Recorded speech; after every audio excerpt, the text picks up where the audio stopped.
জাপা বরাবরই ভারত থেকে সাহায্য সহযোগিতা প্রাপ্ত দল। প্রধান উপদেষ্টার বিশেষ সহকারী ফয়েজ তৈয়ব ১৬ মাস আগে বিগত ২০২৪ সালের ২৩শে ফেব্রুয়ারি জাতীয় পার্টির ভবিষ্যৎ কি শিরোনামে টেকসই উন্নয়ন বিষয়ক লেখক ফয়েজ আহমেদ তৈয়বের একটি নিবন্ধ প্রথম আলোয় প্রকাশিত হয়। ওই নিবন্ধ প্রকাশের ১৬৫ দিনের মাথায় শেখ হাসিনা ছাত্র জনতার ঐতিহাসিক অভ্যুত্থানে বিদেশে পালিয়ে যান। তার সংসদের গৃহপালিত বিরোধী দলনেতা জাতীয় পার্টির চেয়ারম্যান জিএম কাদেরও রাজনীতিতে অপ্রাসঙ্গিক হয়ে পড়েছেন। পার্টিতে বর্তমানে ৭ম দফার ভাঙন পর্ব চলছে। জাতীয় পার্টির ভবিষ্যৎ সম্পর্কে ফয়েজ আহমেদ তৈয়বের ভবিষ্যৎবাণী কি ছিল সেটা আপনাদের আগ্রহের বিষয় হতে পারে। নিবন্ধের প্রাসঙ্গিক অংশ শুনুন।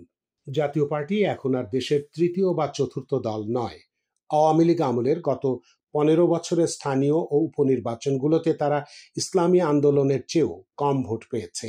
শুধু কম না, অধিকাংশ এলাকায় অনেক কম পেয়েছে এবং জাপা প্রার্থীরা জামানত হারানোর পর্যায়ে চলে গেছে। বিএনপি, আওয়ামী লীগ, জামায়াত ইসলামী আন্দোলনের পরে তারা এখন দেশের সর্বোচ্চ পঞ্চম দল হতে পারে। গণ অধিকার সহ বেশ কিছু নতুন দল এসেছে বলে জাতীয় ভোটে তাদের প্রকৃত পজিশন এর চেয়েও পেছনে হতে পারে। দেশে সুষ্ঠু ভোট নেই বলে বিষয়টি সামনে আসছে না। জাপা বরাবরই ভারত থেকে সাহায্য সহযোগিতা প্রাপ্ত দল। পরজীবিতা, নেগোসিয়েশন কেন্দ্রিক রাজনীতি তাদের প্রধান সমস্যা। আঁতাতের রাজনীতি তাদের নিঃশেষ করেছে। নেগোসিয়েশন করে জাপা দিন আনে দিন খায় টাইপ রাজনীতি করে। আওয়ামী তল্পি বহন ছাড়া রাজনীতিতে দলটির কোনো অবস্থান নেই। বলা চলে আওয়ামী লীগ এবং মিডিয়ায় দলটাকে বাঁচিয়ে রেখেছে। জাতীয় পার্টি দলটাকে নিয়ে আমার চিন্তা হয়, দলটার ভবিষ্যৎ কি টেকসই?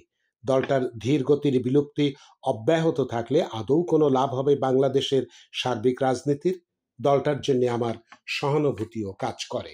সরকারপন্থী এলিটদের সমর্থন নিয়ে বিএনপি দমনের বিগত এক যুগে এই বিষয় আমাদের বুদ্ধিজীবীরা কেউ মাথায় রাখেনি, কিন্তু পরে শক্তিশালী বিরোধী দলের অনুপস্থিতিতে মেকি হাহাকার করেছেন। ক্ষতি যা হবার তা হয়ে গেছে, কিন্তু ভেতরে ভেতরে কেউ কেউ চিন্তায় বসেছেন কিভাবে ড্যামেজ কন্ট্রোল করে কম ক্ষতিতে কর্তৃত্ববাদী দৈত্য সরানো যাবে। সমস্যা হচ্ছে আওয়ামী লীগ সুষ্ঠু নির্বাচনে হেরে যেতে পারে এই ভেবে বুদ্ধিজীবীদের হাতে রাতের ভোট ছাড়া ভিন্ন কোনো সমাধান নেই। কিন্তু সত্যিকার দল হিসেবে জাতীয় পার্টির ভবিষ্যৎ নির্মাণের ক্ষেত্রে আমাদের বুদ্ধিজীবীদের আন্তরিকতার অভাব কেন, এটা আমাকে ভাবায়। কখনই জাপাকে বুদ্ধিবৃত্তিক পরামর্শ দিতে শোনা যায় না। কিন্তু জাতীয় পার্টির হাতে জাতীয় রূপরেখা বলেন, খাতভিত্তিক রূপরেখা বলেন, রাষ্ট্র সংস্কার বলেন, এমন কিছুই নেই। এই শূন্যতাটা কেন হলো? মূল কারণ জাতীয় পার্টি তার দলে বহুবিধ ডোমেইনের মেধার সংযোগ ঘটাতে পারেনি।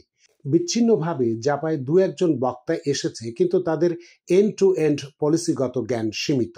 জাপাতে রিয়েল পলিসি মেকার নেই কেউ, এটাই বড় শূন্যতা। একটা রাজনৈতিক দল এভাবে টিকে থাকে না।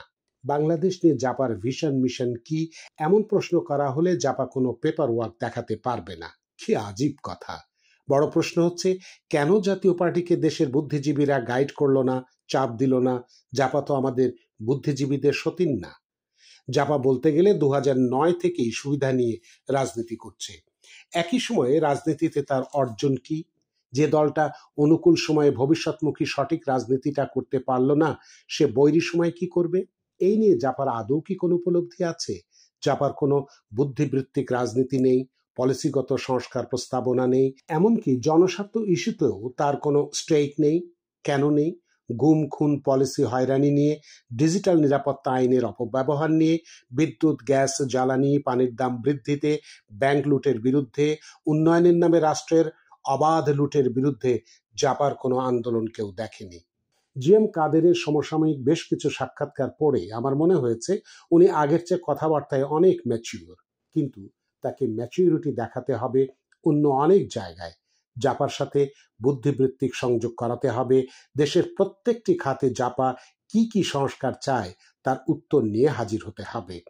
সরকারের ঠান্ডা ও গরম সমালোচনা করে, বার্গেনিং পাওয়ার বাড়িয়ে, তলে তলে আঁতাত করে সংসদে কয়েকটা বিরোধী দলীয় আসন ধরে রাখার রাজনীতি করে জাপার তো কর্মী বাড়েনি, সংগঠনও বিস্তৃত হয়নি, বরং বেশ কমেছে। দেশের রাজনীতিতে জাপা টিকে থাকুক, জিএম কাদের যোগ্যতা সম্পন্ন নিপাট ভদ্রলোক। রাজনীতিতে ভদ্রলোকের দরকার আজ খুব বেশি। সাথে সাথে বহুদলীয় গণতন্ত্রের প্রয়োজনও আগের যে কোনো সময়ের চেয়ে এখন বেশি। তাই মানুষের কাছাকাছি গিয়ে রাজনৈতিক দলগুলো টিকে থাকুক, এটাই চাই।